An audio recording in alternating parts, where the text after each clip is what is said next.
Good evening. This is the night of Wednesday, November 17th, and we had an internet fail with both the class that started at 11:40 and the one that started at 2:25. The class at 11:40, I got about an hour into the class, and then internet crashed, and I couldn't get back on in time for the class starting at 2:25. They didn't know that because all I could do was just send a few messages to my Twitter account. So there's some people able to see a couple of messages there. Later on, I found out about 6 or 7 o'clock this evening that it was the internet service provider that went down in the whole area, and they didn't even have the common courtesy to send out an email until just a few minutes ago telling us what happened. So, in order to recover that lost opportunity to teach you the class on Wednesday, the one at noon and the one in the afternoon, I decided I'm going to do a screen capture commentary on what I would have said to you, not being able to count on replies or questions back and forth, but at least you'll get to hear my commentary on what we would have covered. And I hope that that's helpful. And you can earn a class participation mark for that day by simply responding to this video and just saying thanks, got it, read it, whatever it is, and then I'll give you a mark for that. All right. So let's go to the page 460 and scroll down to detailed lecture notes and continue through here. Now, what I was doing, the way I was conducting the class was I was talking to each group and saying, okay, tell me your progress to date. And then people were telling me, okay, well, we're going to be working on AMD, we're going to work on Adidas, we're going to work on IKEA, Airbnb, Uber Eats, Maple Leaf, Pepsi, etc., McDonald's, Amazon, and I was trying to make comments about the things that I taught you in the context of the company that you picked for your final group project. So this didn't go particularly well because some of you hadn't really discussed in detail with the members in your group about the final group project, and I'm kind of worried about that because there's only about 2 or 3 weeks left before it's got to be handed in. So please make sure you spend some time on that this week. Remember, there's no final exam in this course. So if you do poorly on the project, that's it. I mean, you've got nothing to fall back on like studying hard and cramming for the final exam. And it's in two parts. There's the written report, which you type up in a big long essay about 30 some pages and send it to me by email. And then the second part is a small video, which would be you guys talking about what you would have done if you had made a presentation in class. So let's start off with a couple of the topics that I wanted to make sure every group discussed in the beginning, and that is to what extent is the company involved in market penetration or market development. So for example, if you were doing Fairmont Hotels and you were talking about market penetration, you would be talking about people who were already customers of Fairmont Hotels becoming more frequent customers. Maybe say instead of just going there for business, they decide to have their daughter's wedding. An example of McDonald's would be instead of people just going through the drive-through at lunchtime, you try to get them to go to the drive-through for breakfast and tell them that they've got really good coffees there. So market penetration is when you try to make more money by selling to your existing customers more. And almost every group had something like that. The group that's doing Air Canada could talk about getting people to fly Air Canada more frequently compared to, say, some of the other airlines. And Maple Leaf Foods would be an example of a company talking about the different product lineup. And did you know that Maple Leaf Foods also makes some dairy products, not just meats? And an example of IKEA would be trying to get people to understand IKEA is not just furniture from the home, but it can also be furniture for the office. So that's what you do in that sort of context. And then market development is when you've said to yourself, okay, look, our company's made about as much money as we can possibly make off our existing customers. For example, Canada Goose, you can't get anybody else to buy another Canada Goose coat. So what could you do? Well, you could maybe try to get them to sell some boots or things like that. But what most companies do is figure out other places that they can sell to make more money. So market development would be when you try to start selling your Canada Goose coats in the US or in some northern European countries. Or Adidas would be breaking out of the European market and trying to compete against Nike for the US market. An example of IKEA would be trying to go to countries or locations where they might not normally sell. Instead of just thinking North America and Europe, then start thinking about South Asia, Africa, and parts of Latin America. Same thing with Uber Eats, trying to spread out of highly concentrated cities into suburban areas, and so on. So that's what I wanted people to have somebody in the group write about that. And then the third thing would be some product development aspects. What are there's some things that the company has done to develop a new version of the product or other things like that. And then diversification is when you do something completely different. For example, IKEA may say, okay, we're going to try to get involved in the market for hospital furniture because we have a basic manufacturing facility for house furniture, but we could expand that to things to do with hospitals and medical situations. All right, the 6 environments. So if you divided up the group and there was only 3 or 4 of you, then it might be one person does 2 of these things. So one person will talk about the political environment and the economic environment. Another person will talk about the social, cultural environment and technology. And maybe one person do geography and one person do competition. And you have to coordinate with each other about what you're saying so that they can know not to duplicate that in what they talk about. And these sections could be quite lengthy. I mean, talking about the competitive environment, that could be 3 or 4 pages of just one person. For example, Air Canada, the group doing Air Canada may talk about how Air Canada's competition is not just American Airlines, but also airlines out of the Caribbean like Air Jamaica and Barbados and other things like that. Okay. And also sources of information. One of the things you should make some comment about is how you were able to get information about your company and its involvement in international business.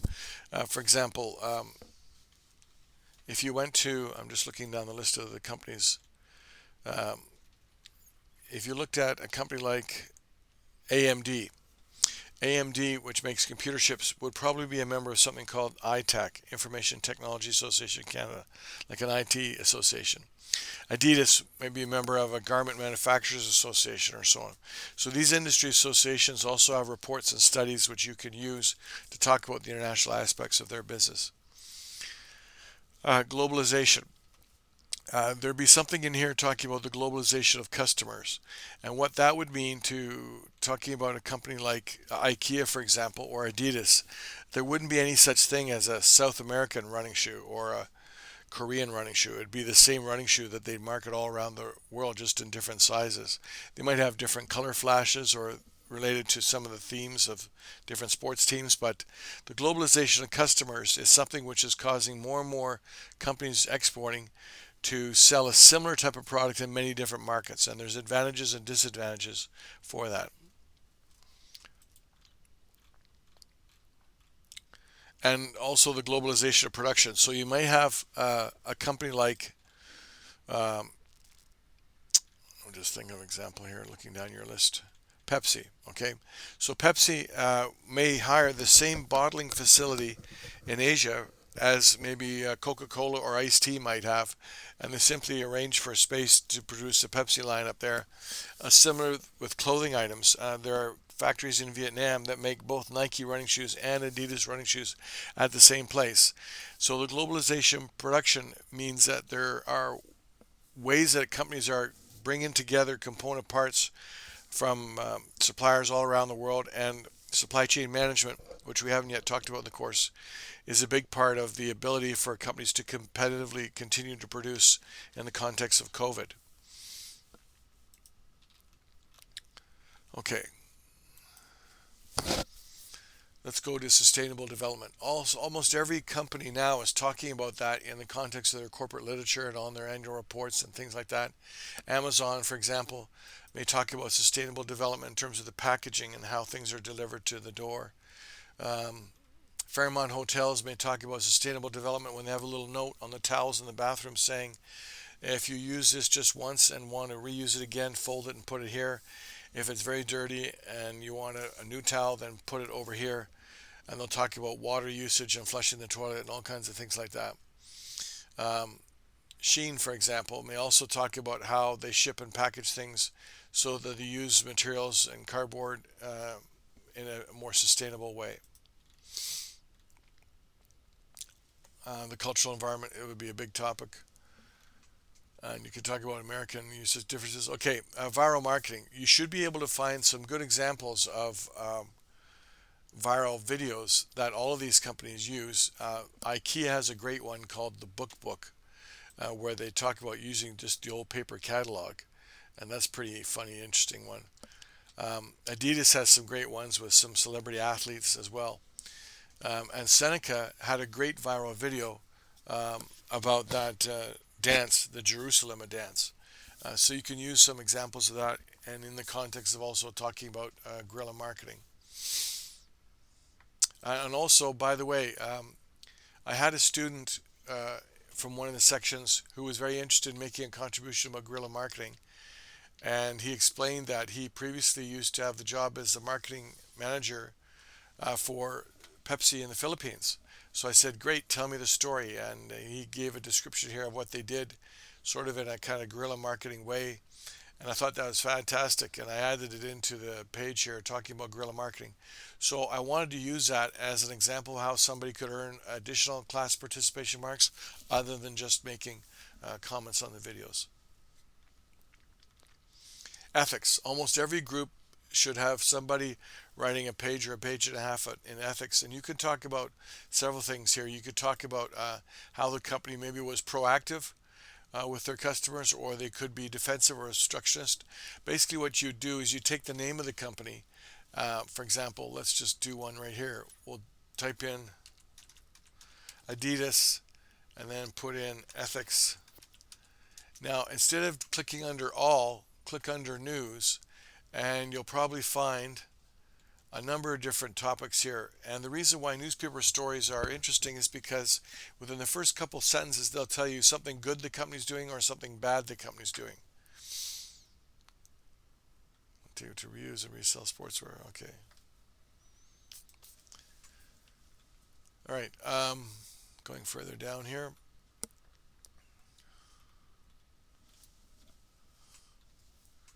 Political risk and contingency planning. So what are some risk threat situations that the companies fail? Companies find out about that cause them to decrease production or make it difficult for sales. Contingency planning can be for terrorism type things. It also can be for weather extremes and other things like that. So you're not going to be expected to write a contingency plan for this assignment, for this report, but you are expected to be able to think of some things that could negatively affect the company. It could be a disruption to the supply chain, or it could be a weather extreme that takes away the opportunity to get something, especially if it's a company that makes a food product. And then you can comment on the fact that they would have needed a contingency plan and would have helped them to be more competitive if they had had that. All right. Export financing. That's an area in which I had some explanation in some classes. The Canadian federal government supplies a number of different programs. It'd be difficult to find them for the companies that you're doing unless a Google search showed that they were a member of the PEMD list for trade fairs and missions. But that might be a little bit difficult for finding. But I'm just saying that this is something that's also part of what you need to do in a conventional international business marketing plan. Tariffs and subsidies. For some companies like Adidas, Air Canada, IKEA, Pepsi and Amazon, you may find some newspaper stories about how they're affected by tariffs and subsidies, because it'd be a big political discussion at that level. All right, and then after the break, we talked more about weather extremes. Think about weather in terms of how it affects packaging and delays in people getting things, or customers being able to go to a place, or employees getting to work. And right now, of course, this week, November 16th, 17th, we have the situation in British Columbia, which is getting worse and worse as details come out about the entire province being not able to connect through this major highway to the rest of Canada, and now they're thinking of calling in the army because the amount of devastation there is absolutely amazing. If you just do any kind of search, BC flood, and the images coming out are incredible. Just the amount of damage that's happened and the huge amount of roads. And when you look at some of these things here, that's going to take weeks and weeks and weeks for giant bulldozers to rebuild those bridges. They're not going to be able to do that very quickly. So that's going to be a very big impact on Canada for the next couple of weeks. Here's an example of the complete road just taken right out. Okay. We talked about population situations. Now, foreign direct investment. Um, I had a chance to talk briefly about this in the early morning, the early part of the Wednesday class, and I didn't get a chance to talk about it. Class at 225. Um, some of the things about foreign direct investment are discussing when a company goes overseas to buy some facility or to be able to set up a manufacturing operation. So you'll find that companies like Nike and Adidas have a lot of foreign direct investment topics. For example, they go and decide to build a plant or a factory in a country to avoid the foreign exchange disadvantage. What that means is instead of importing their product, it's sold as made in the country that they're saying. Also, by market share. Just read these sentences here and they explain what those points are. Okay. The World Trade Organization, Foreign Exchange, IMF, and the World Bank. I'm in the process of explaining that this week. If you could read that, it would be very helpful. The foreign exchange market, I had a chance to talk about Tuesday and very briefly Wednesday.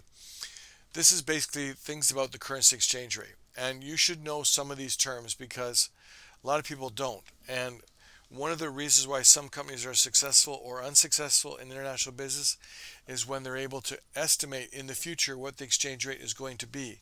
So when they have to change their money into the currency of another country, they're not put at a disadvantageous situation. So this is why Canadian companies selling into the US market always look at the daily Canada US dollar exchange rate to try to estimate whether it's going to go higher or lower, and then based upon that estimation they will buy or sell US dollars to try to take advantage of that rate change. And there's some terms in here that are very easily explained, such as forward contract, futures contract, spot pricing, currency swaps, which you can read them and tell you what they're about. Also, as a tip, when you're going for a job interview, and if you ever get stuck on a question and you can't think of anything to say, always quote something with numbers. Numbers seem to impress people. And if you could say anything about the currency exchange rate, it would sound like this. At the end of the interview, they say to you, do you have any questions you want to ask of us? And you say, gee, yeah, I do. I'm very interested in the recent changes to the Canada US dollar exchange rate. It's been trading at 79.5 and then recently at 80.2 and now a solid 81.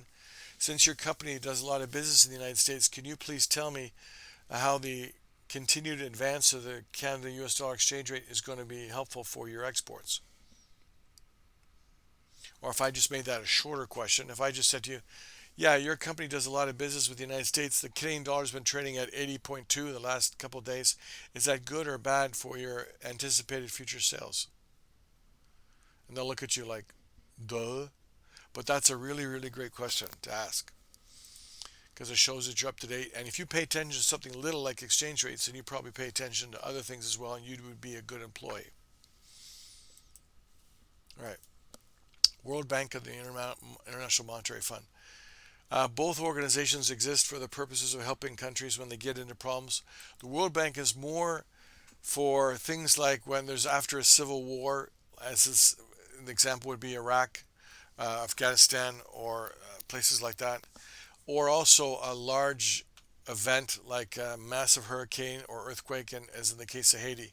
So the World Bank, the way it works is it provides money to large companies that go into countries to help do things after some situation. For example, in Haiti, where all the communications were wiped out. So the World Bank may give some money to a company like TELUS or Bell Mobility in Canada to go down to Haiti and rebuild the infrastructure there for telecommunications.